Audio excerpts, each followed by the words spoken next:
Hi, and welcome to another episode of Office Arcade. I haven't really talked about my action figures too much, but today I went and checked out a couple of really cool retro toy stores.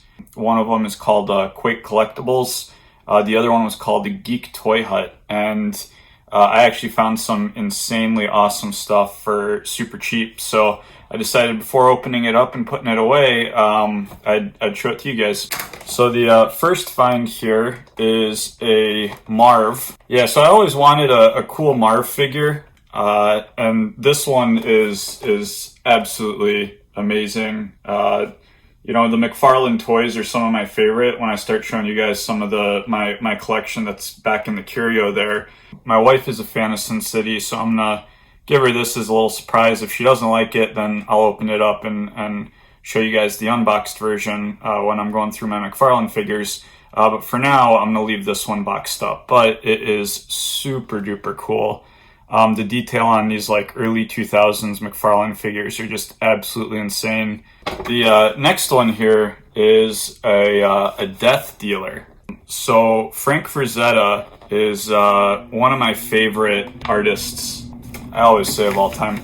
But he is one of my favorite artists. I think I have all of his, major art books. But I never really stumbled across a reasonably priced figure of his work. So when I saw this and saw, what price they were charging for it, I couldn't resist. So let's see if we can figure out how to open this one up. Oh my god, this one has screws in it. The old trusty screwdriver here. And here he is in all his glory. So again, this is the Death Dealer. It's one of Frank Frazetta's really famous characters. The package was pretty yellowed, so the colors look really impressive out of the box. I'm actually going to put it with the art books. The axe is kind of curved there. I guess that's for stylishness. You can see. But yeah, this thing is super dope. Very, very cool. Tons of detail. So I found this Hot Topic exclusive 30th Anniversary Chun-Li knockout figure here. I found this for $10. And I don't have any Chun-Li figures yet, and it looked pretty dope. So I was like, you know what? Let's go for it. Ooh, and I have to say that this one out of the package as well is just absolutely awesome.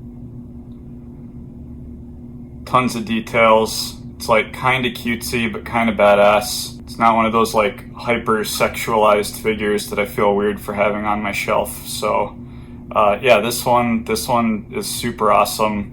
Definitely an amazing find for $10. A little bit top heavy, so I'm curious to see how this little base ends up doing, holding her up long term. But yeah, really cool figure. Saving the best for last. Scored another Street Fighter figure. Don't really have a cool Ken figure yet. And this, in my opinion, looks like one of the better ones on the market. So package is a little bit dented, but I don't really care because I was, gonna open it anyways. So yeah, these figure art figures come with these backgrounds here, the level backgrounds, which is kind of cool. I don't really use them, so I just kind of have them, Actually, I don't even know if I have them. I think I might have just thrown them out. But like a true collector, throwing things out. So this is Ken. These figures just pack in a ton of detail, ton of articulation. They're super posable. They stand up really nicely. Not a huge fan of this face, so let's see what we can do about that. So yeah, here's EL and Ken. I think that's a little bit cooler. Yeah, so very, very cool figure. So that's pretty dope. Really cool figure.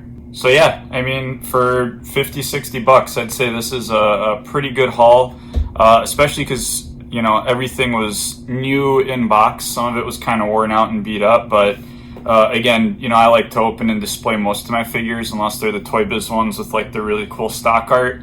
Super happy with these finds and wanted to share them with you guys in case any of you are action figure and statue collectors out there.